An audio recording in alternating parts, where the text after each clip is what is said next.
Hi, everyone. My name is Jamie Bergstein-Eidlin. I am the Associate Director of Graduate Admissions here at Penn Nursing. Thank you so much for taking some time out of your day to learn about our graduate programs. Just a few quick housekeeping tips. We ask that you please stay muted during the presentation. And to save your questions for the end, we'll have a Q&A. And a recording of this presentation will be emailed to you in a few days. So if you do have to leave at any point or you'd like to go back and listen, you will be able to do that in a few days. Now I'd like to learn a little bit about you. So if you wouldn't mind putting in the chat box where you are listening in from.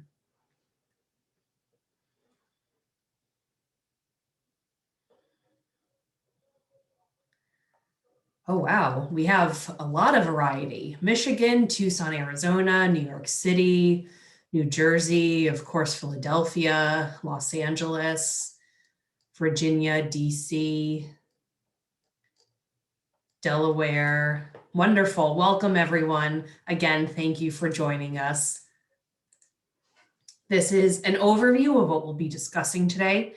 We'll do a brief overview of our MSN and nurse anesthesia DNP programs, talk about the application requirements and some application tips, and lastly, go over some financial aid information, and then followed by a Q&A. These are the MSN programs that we offer. As you can see, we have a variety in terms of acute care and primary care, in terms of population that spans the life cycle. And we also have 2 administrative programs that are not clinical based. They are based, as the name implies, in the leadership and healthcare administration side. And our advanced specialist program, the nurse midwifery program, is a dual program. So at the end, you'd be eligible to sit for the nurse midwifery certification exam, as well as the women's health and gender-related national certification exam. A little bit about our MSN programs. They can be completed on a full-time or part-time basis. Full-time is typically 1 to 1.5 years. Our family NP and midwifery programs are the longest at about 1.5 years. The rest are between 12 and 14 months. Part-time, most people do it within 2 to 3 years. Part-time is a very popular option. About 2/3 of our students are completing a program part-time. We are on campus. We're located in Philadelphia. Right now, because of the pandemic, courses have been offered remotely, but we are a traditionally in-person program. Your clinical placements, if you're doing a clinical program, are organized by the school. So that's one less thing you have to worry about. And clinicals take place in Pennsylvania, New Jersey, and Delaware. For those of you who are not from the area and may not know, New Jersey and Delaware are pretty close to Pennsylvania. So I just like to say that because some people are not familiar and may live in states that are bigger than all 3 of those states combined. And upon graduation, you're eligible to sit for your program's national certification exam. So if you don't plan on staying in the Philadelphia area, you can return to your home state. There may be some state specific requirements, but any of our programs give you eligibility to sit for that national certification. You may be wondering which program is right for you. Some of you know exactly which program you're applying to. Some of you might still be figuring that out. We operate on the APR and consensus model, which states that the focus of care is based on patient needs, not the clinical setting. So that means you're not restricted to working in inpatient or outpatient, a hospital, some other organization, but you are limited by population and acuity level. So if you're a pediatric primary care nurse practitioner, you can only see pediatric patients in a primary care setting. If you're an adult gerontology acute care nurse practitioner, you can only see adult patients in an acute care setting. So keep this in mind if you're still thinking about what program, what acuity level. This does limit you. You could certainly do some sort of postmaster's program, but that does take more time and money.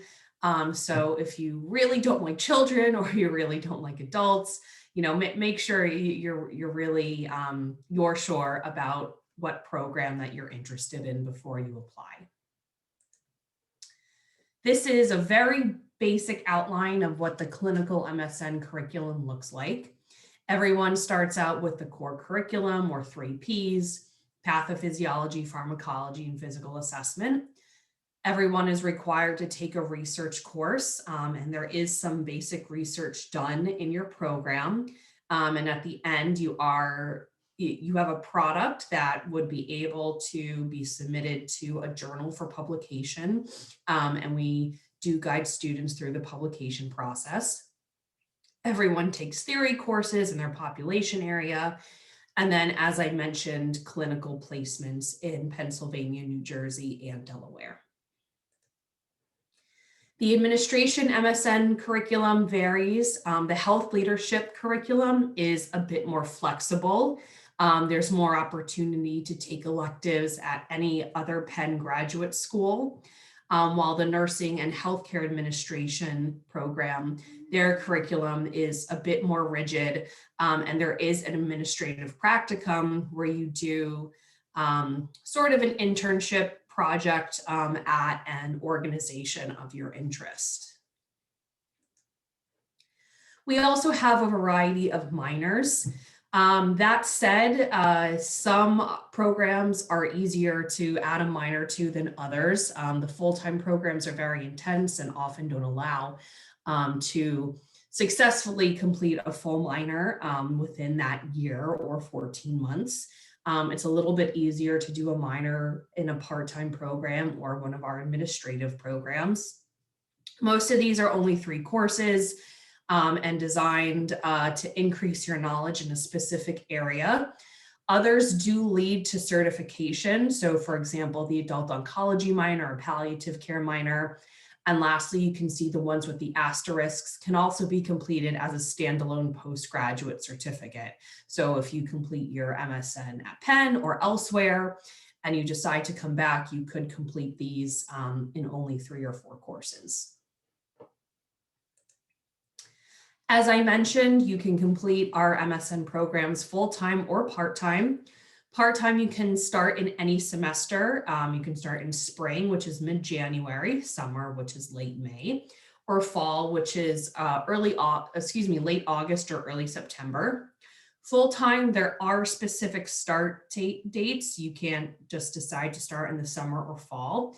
So do pay attention to what program you're applying to. It does matter when you're applying full-time. Our acute care programs require work experience. All of them require at least 1 year of full-time RN experience in that population area. The neonatal program requires at least 2 years of experience in a NICU. All work experience, as I said, should be full-time. It also should be calculated after any orientation or probationary period. And as some of you are aware, some orientations can be 2, 3, 4 months. So again, keep that in mind when you're applying, that you may not be able to apply at exactly the 1 year mark. Our primary care programs don't require work experience, but we strongly encourage it. Competitive applicants typically have at least 1 year of work experience by time of application. And across the board for all of our MSN programs, our incoming students have an average of 3.5 years of work experience. I also like to promote our non-degree option. If you're not quite sure about what program you're applying to, maybe you have concerns about your academic background, you just want to get some classes under your belt, you can take up to 2 non-clinical courses as a non-matriculated student. There is a short application process, and the deadlines follow the MSN application cycle, which I'll get to at the end. But this is a great way, again, to take some classes before you commit yourself to a full program. And these classes will transfer in to the Penn master's programs, which is a great benefit. Next, I'll discuss our nurse anesthesia DNP program. This is only offered on a full-time basis. It is 3 years long. It is a very intensive program. We like to make sure our prospective applicants know what they're getting themselves into. So again, I'll reiterate, it is a very intensive program. It is truly full-time.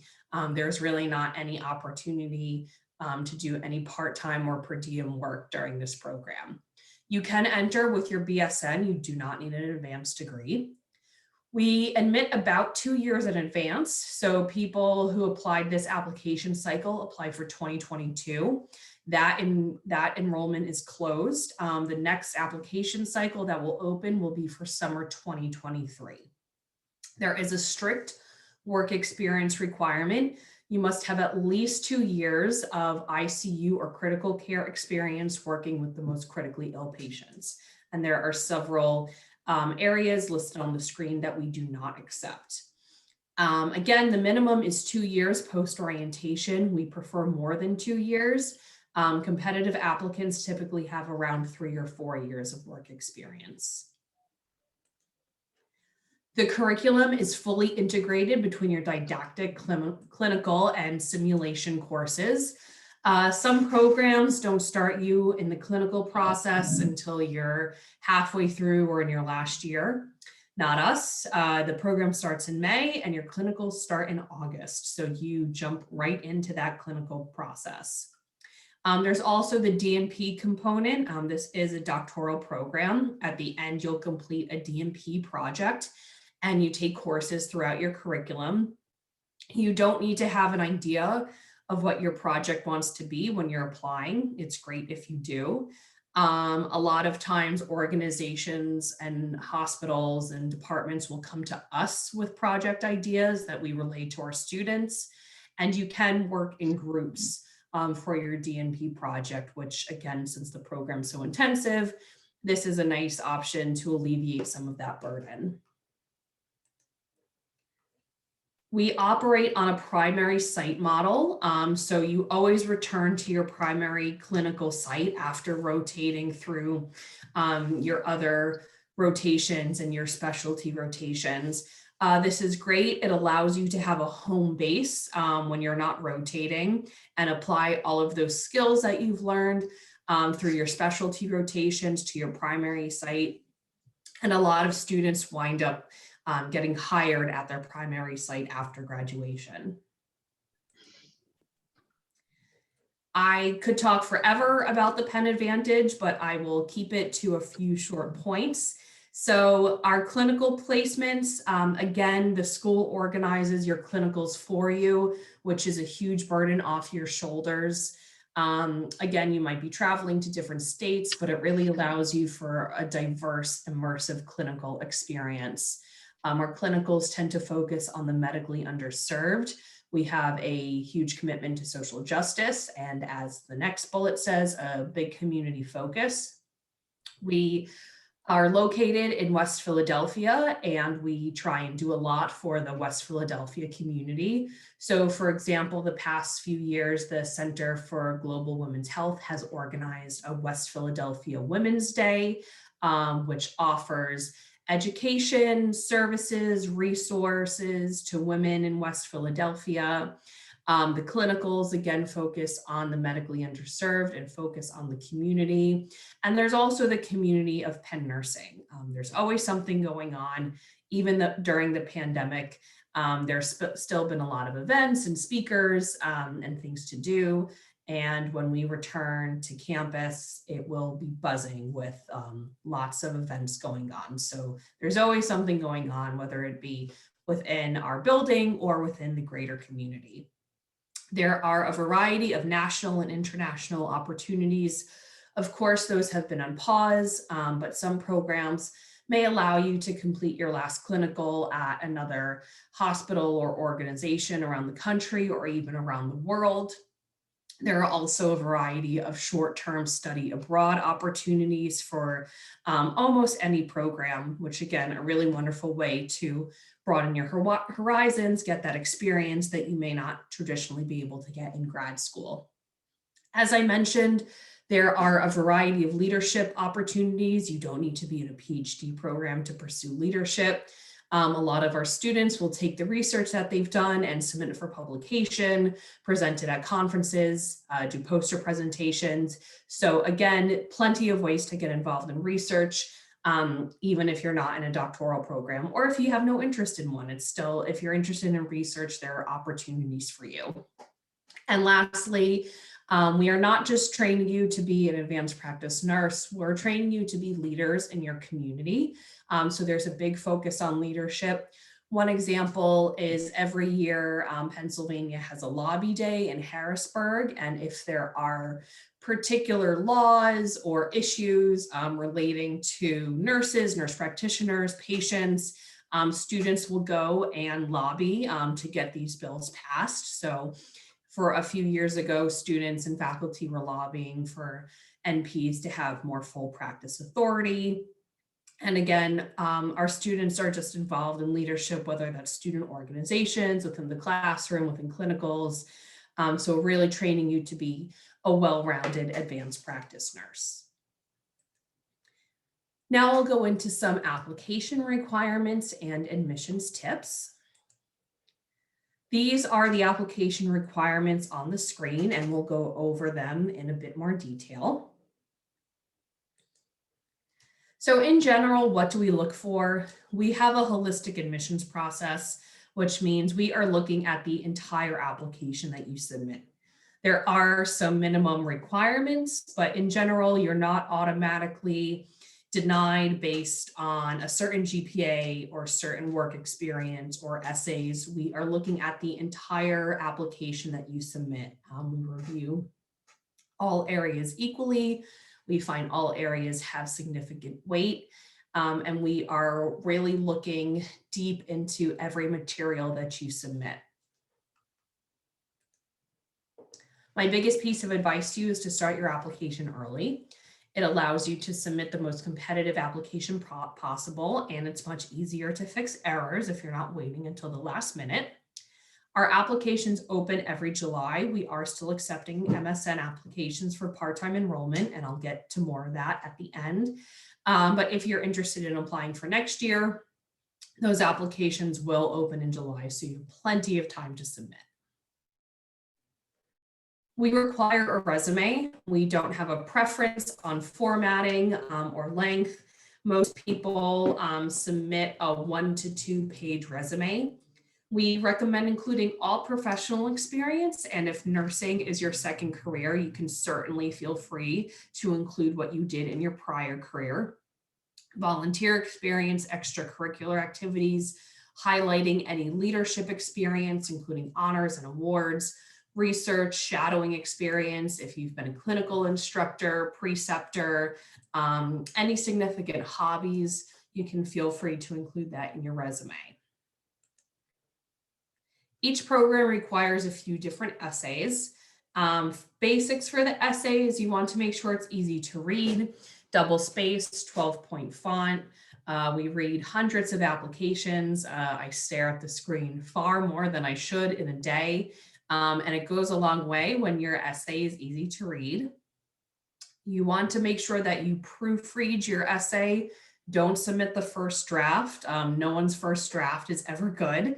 So proofread, you can of course have someone look over it, but you want to make sure that you preview your essay once it's uploaded. Anything you see, we also see. So if there's track changes, errors, anything like that, you want to make sure you correct that before you submit. We're not going to ding you for having 1 or 2 grammatical or spelling errors. Nobody's perfect, but the harder it is to read your application and your essay because of any grammatical or spelling errors, the harder it will be to evaluate. In terms of content, we really want to know the why. There are so many different nursing programs, there are different schools, there are different programs within these schools. What is it about this program? What is it about the population, the acuity level, and what about Penn interests you? We want to know how your experiences have prepared you for this role, and we want to know your passions and your goals. You do not need to have an exact 5-year plan mapped out. None of us do. But we want to know that you've really seriously thought about this program and the career that you're applying to. We require 3 letters of recommendation. You can submit up to 5. You don't get extra points for submitting more than 3 recommendations. You don't get less points for only submitting 3. This is really up to you. If you're deciding between some recommenders, you don't have to. You can use this option. We do like to see 1 academic reference, especially if you haven't been out of school for very long. An employer reference, which means someone who directly supervises you. And a professional reference can be someone from another aspect of your professional career. So a former supervisor, a nurse educator, a doctor, a PA, someone else who knows you in another professional capacity. Overall, for the recommendations, we're looking for quality, not name recognition or Penn alumni. It's great if you know a Penn alumni or the dean or the CNO, but if they can't write a substantive recommendation for you, if they don't really know you, then that really doesn't do anything for us. We'd much rather see someone who knows you well. Your recommendations can go a long way in emphasizing any weaker parts of your application. If you have a mixed academic history, you can get, and you did really well in a class, you can have a professor write a recommendation for you. If you don't have a lot of work experience, you can have someone comment on your work experience.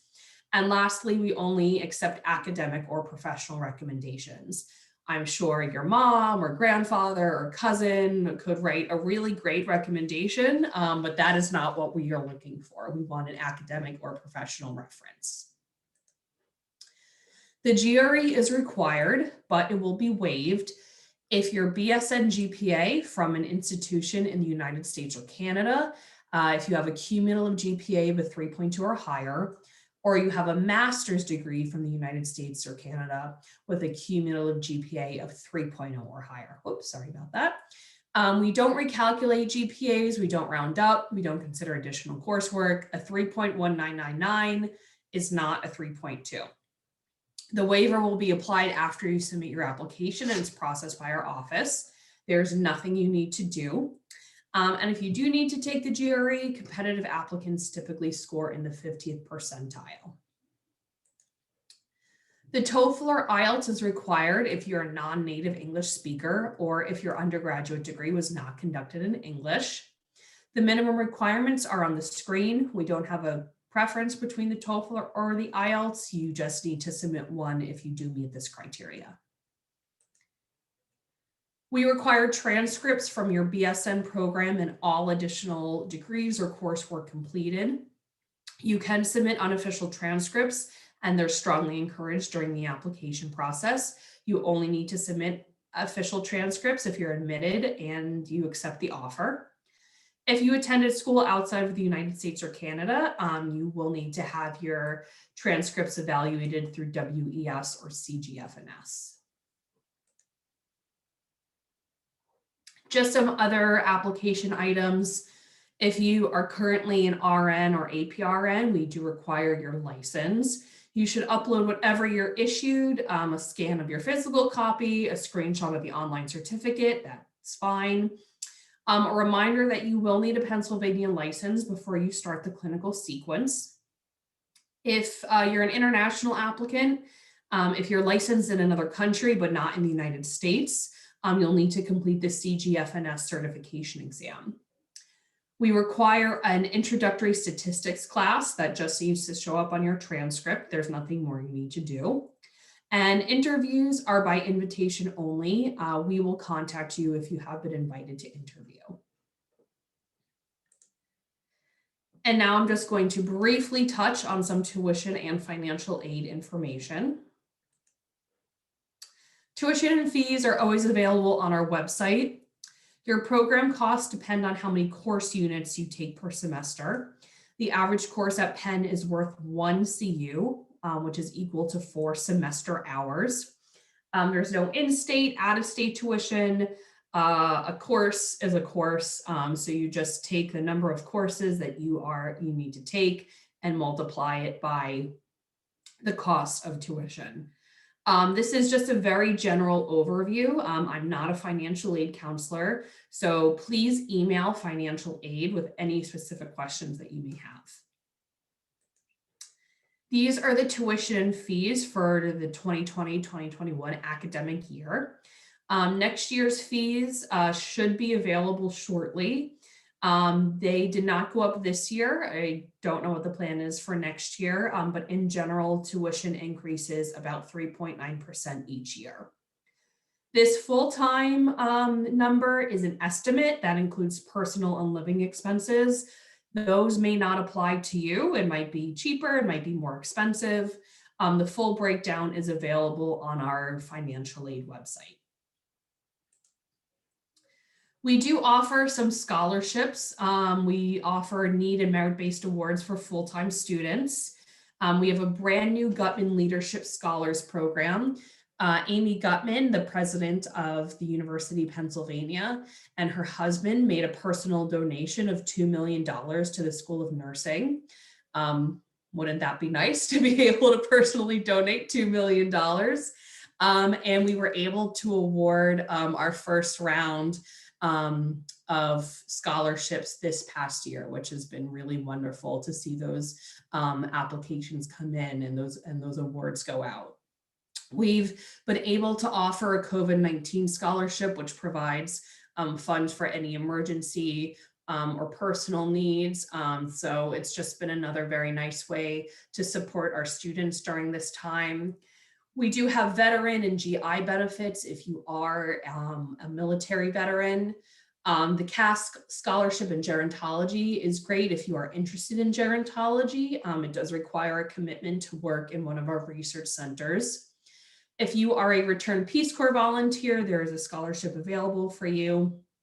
And lastly, if you're an employee at Penn Medicine or the Children's Hospital of Philadelphia, you can partake in basically a buy 3, get 1 free program.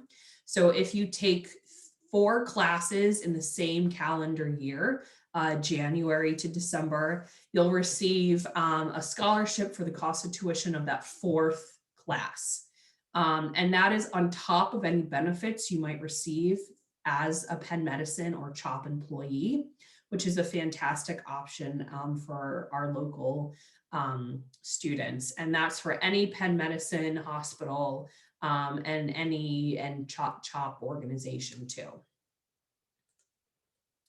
Additional funding opportunities are many of our students take out loans. Some of our programs are more loan heavy than others. There are a variety of loan options. I encourage you to reach out to financial aid to look at your own individual situation. Public loans versus private loans, that is entirely up to you. There are advantages and disadvantages to both. There are a variety of federal loan repayment plans. The most popular, which you might have heard of, is the Public Service Loan Forgiveness Program. There's also specific nursing loan forgiveness programs where if you agree to work in a certain area or a certain organization for a number of years after graduation, they'll forgive your loans. And there are external scholarships. We have many listed on our website, but we encourage you to explore on your own. If you were a member of any organization in college or a professional organization, there might be a scholarship for you through your government, through your city. If you are from South Dakota, if you are Asian, if you are a twin, if you have blonde hair, you get the idea. There are so many different external scholarships available. You just need to do your research. And sometimes you might have a better chance of getting them because I've heard from so many people that say, oh, well, this is only $1,000, so I'm not going to apply to it. But $1,000, that could be rent, that could be a new laptop, that could be books. So I encourage you to, spend some extra time searching for external scholarships. You never know what you're going to get. These are our upcoming application deadlines. As I said, we are still accepting part-time MSN applications through March 15th, which is this coming Monday. We have one deadline, but we have a rolling admissions process. So you might hear back 2 weeks from now. You might not hear back until these times. So if you're applying for part-time summer, you'll hear back in late April. If you're applying for part-time fall, the latest you'll hear back is mid-May. I also have next year's application deadlines up. They are usually the same every year, but I'm just saying they're tentative in case they do change. They will be confirmed by the time the application reopens in July. So you can do part-time enrollment. As I said, for the spring, that deadline is October 15th. Full-time for summer or fall is November 1st. Part-time summer or fall, again, is March 15th. And the deadline for our nurse anesthesia program, remember we're admitting for 2023, is November 1st. And that program follows a more traditional review process. So all applicants will be notified by late April. All right, I have talked for quite a while, so it is now your turn to ask questions. If you will type your questions in the chat box, I will try and get to most of them. If you could try and keep your questions fairly general. If you have more specific questions, I'm happy to speak with you at another time, but it goes best if there are more general questions asked. So I'll give you all a minute to type the questions in the chat box and then I'll start answering them.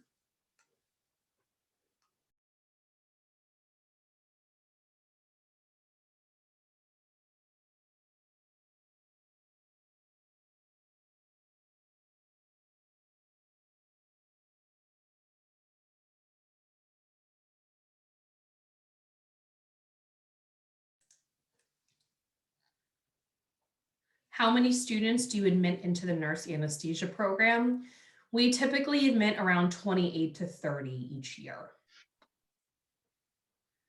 When do you have to commit to the school if you are accepted to the CRNA program?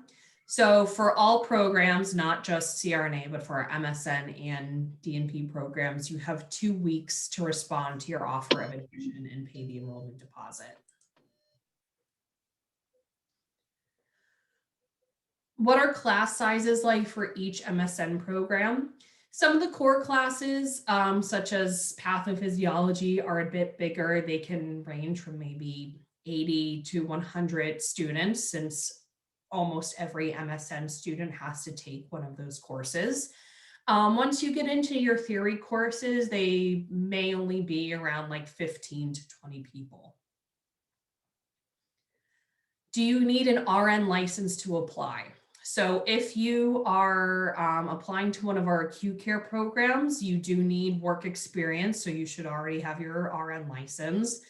If you're applying to one of our primary care programs and you're still in school, you do not need your RN license until you start the program.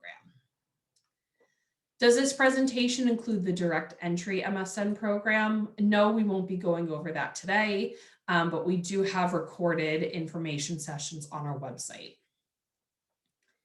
How many students do you admit to the midwife program and pediatrics?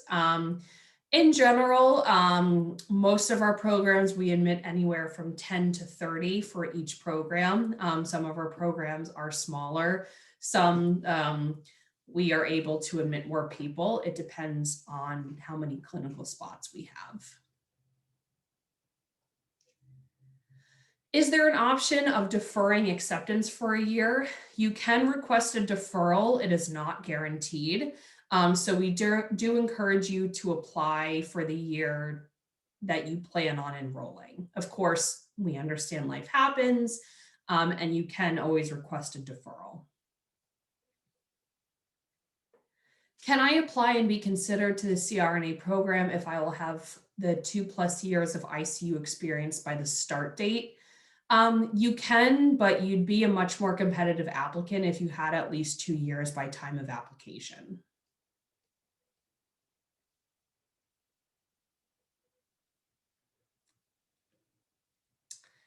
If you are taking a few final classes over the summer when the application opens, would you recommend waiting until the summer grades are released, or should we submit as soon as possible? If you're taking classes in the summer, you have plenty of time to submit the application. So if you'll have grades before the deadline, I recommend on waiting and to submit the application. Is it recommended to take the GRE for the anesthesia program with a GPA that is borderline? That is up to you, and that can apply to any program, not just the DNP program. There's no specific formula that if you have a certain GRE score, you're more or less likely to get admitted.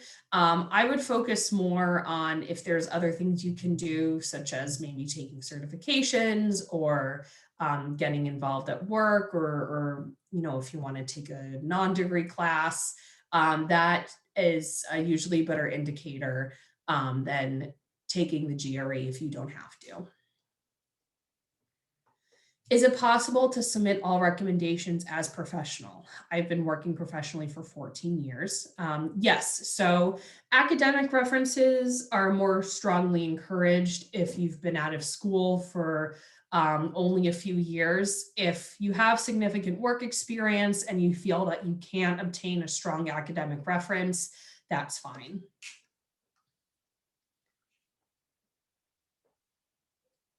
How many people get offered an interview for the CRNA program?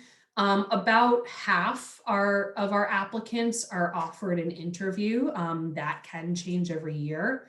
For all of our interviews, not just the CRNA program, they're really focusing on the role of the nurse practitioner or advanced practice nurse, your interest and understanding of the role and the population, and the acuity level. There's no specific exams.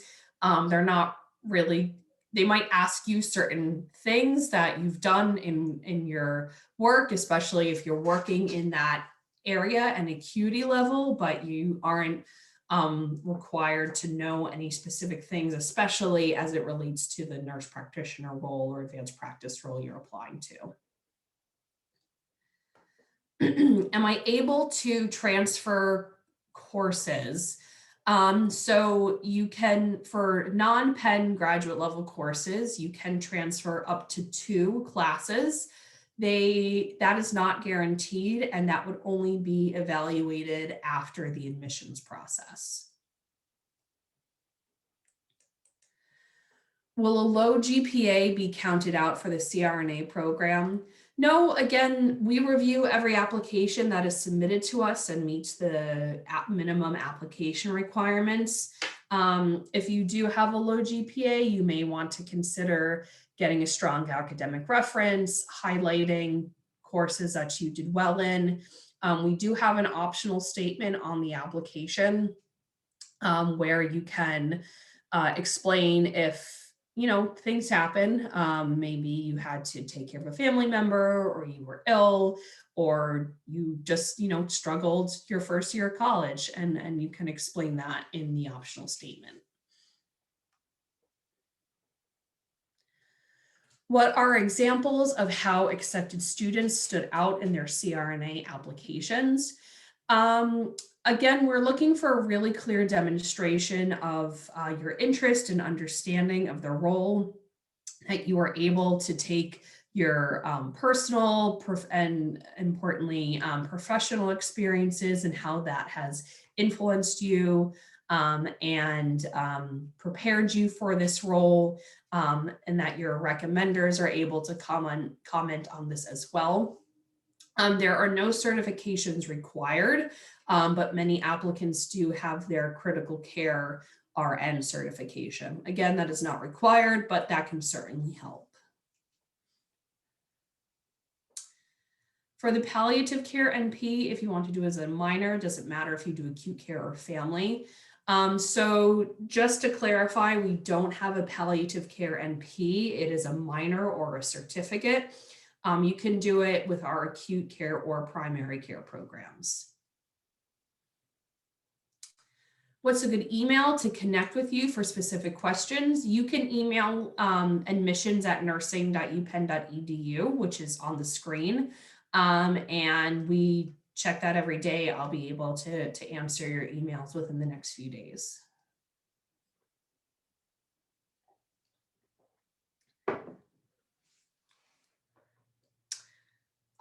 Can non-degree courses through Penn apply towards the DNP program? Yes, again, you can transfer in up to 2 courses. For classes taken at Penn, they'll transfer in. Other universities, it's not guaranteed.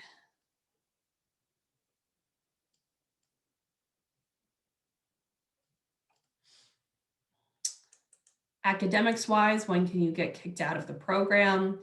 Is there a certain number of classes that you have to fail? And what grade point do you have to maintain when in the program?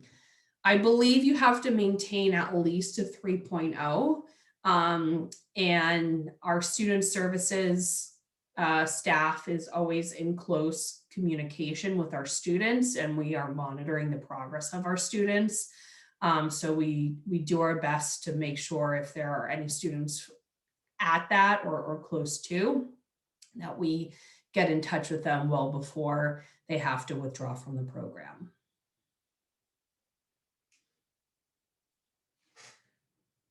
How is the CRNA program, how does the CRNA program conduct interviews? Are interviews group, individual? So I'll answer this for all programs. It's the same. We offer individual interviews. This past year, they've all been virtual. Typically, we try and have them in person. We do understand if you're not local, we can always schedule a Zoom or phone interview. Is the non-degree matriculation classes usually in classroom or online? Usually our classes are in person, so those are in person too. Again, past year, our courses have been online.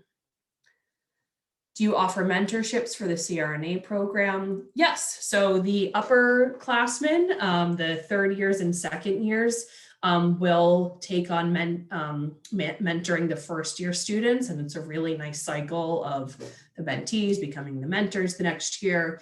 And there's also faculty mentorship available as well. How's the general outcome of the students, such as finding jobs post-graduation? The majority of our students are able to find a job, especially if they're looking in this area. I've heard a lot from our current students who are graduating this year or who have graduated. And for the most part, they did not have trouble finding jobs, even during the pandemic, which is very reassuring.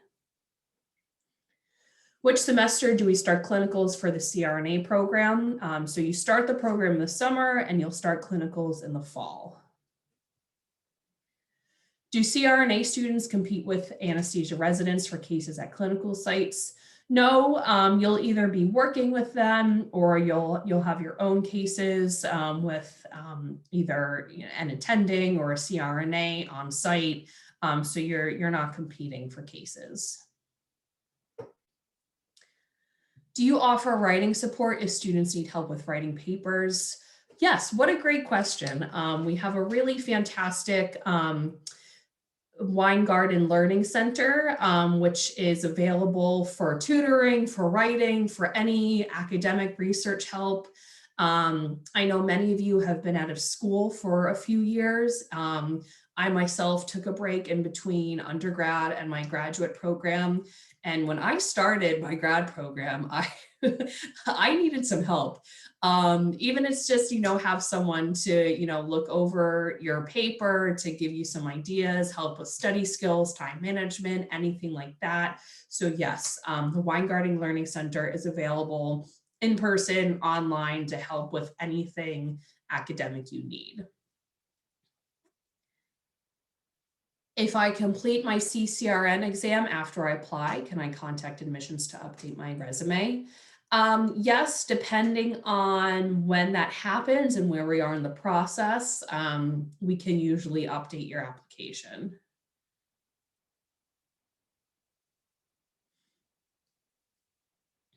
If accepted to the CRNA class, is there a curriculum to be completed up until then? No, for any of our programs, there's no specific classes that you need to take or books you need to read or anything like that before the program starts. How does one financially manage while not being able to work during the full time for 3 years? Loans. There is some aid available, but the vast majority of our students do take out loans. Do you need the PALS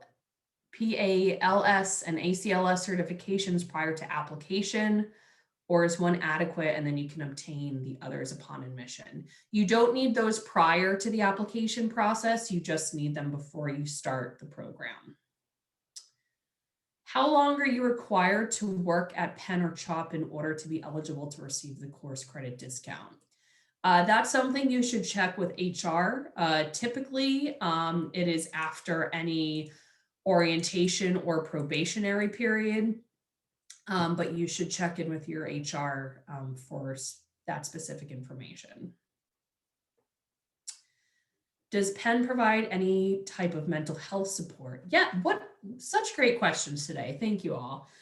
Yes, we have counseling and professional services, or CAPS. We love our acronyms here at Penn, and this really runs the gamut. So of course we have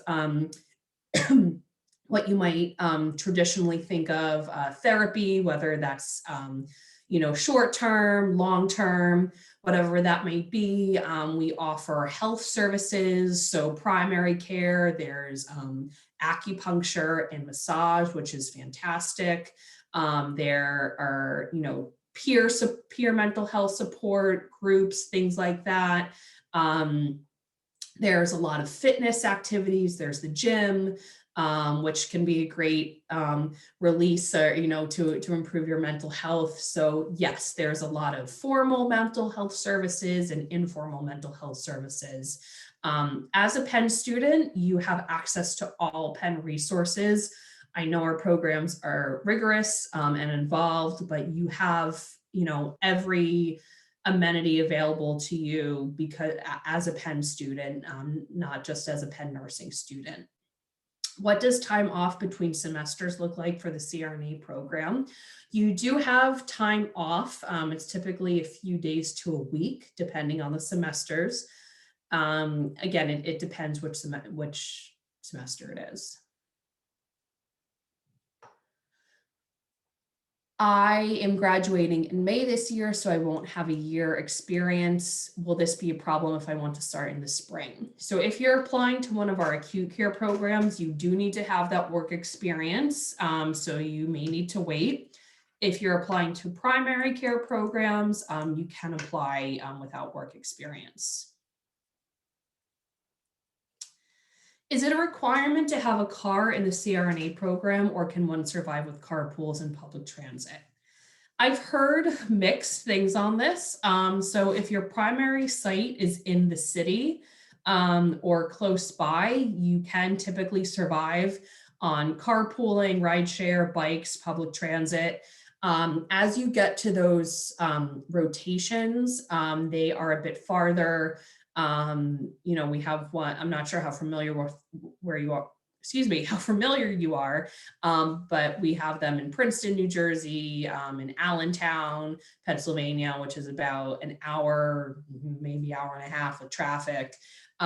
We do have specialty sites in Baltimore, and we do have a student apartment for those specialty sites in Baltimore. So again, it's kind of up to you how you like to travel and what to do, but you probably don't need to buy a car if you don't have one right away, and it depends personally. How are sites decided upon if you have a house in the city? Is that taken into account, or is it totally random? So for all of our programs, we do try and take into your preferences. Of course, we can't guarantee anything, just since we guarantee clinical spots, they are limited, and sometimes we do have to give people what we have. The CRNA program, there is a little bit more flexibility due to the size of the program and the amount of clinicals that we have. So you do typically receive your first or second choice for primary site. And you would just request, if you live in the city, to try and get a primary site in the city. Does Penn plan to transition to be completely in person by summer of 2023? God, I hope so. If we're still online in 2023, I think we have bigger problems. Of course, nothing is known. We will be online this coming summer, and we have been very careful. The much higher up people than myself have been very careful in monitoring cases, monitoring what's happening in the city, monitoring our students, to make sure we're doing the safest thing possible. So we haven't released plans for the fall yet. That'll probably come out in the next few months. And of course, if there's any issue, any rising cases, anything like that, the safety of our students and faculty and staff are the first priority. So let's cross our fingers for summer 2023. But we take it one semester at a time.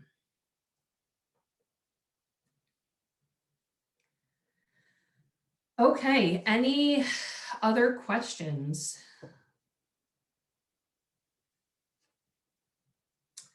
Do you know how Penn CRNA program compares to that of other CRNA programs such as LaSalle?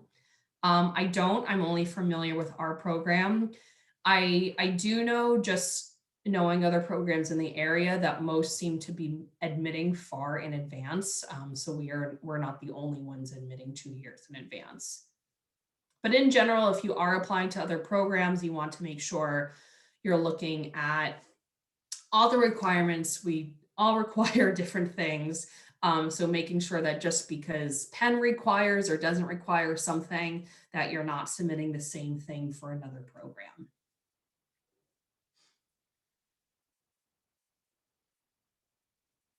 The CRNA deadline will be November 1st.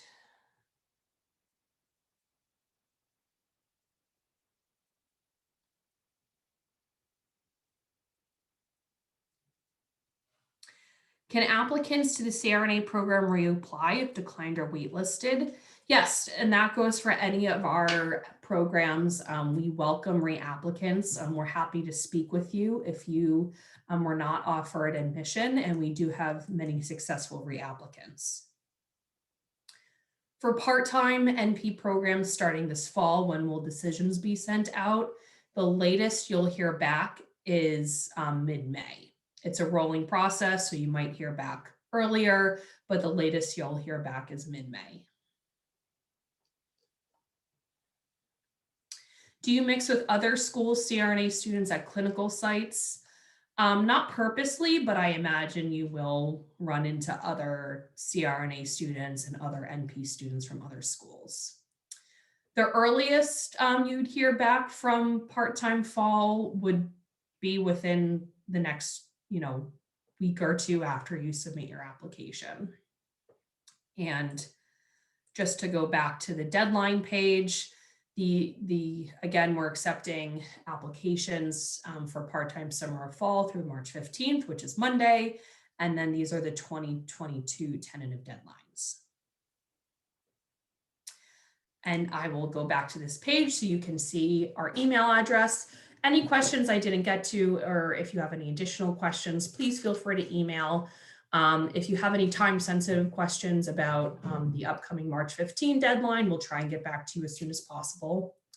Thank you all so much for taking some time out of your day to listen to this webinar. It is recorded, so you'll receive this in a few days. We look forward to receiving your application and reading it, and have a wonderful rest of your day.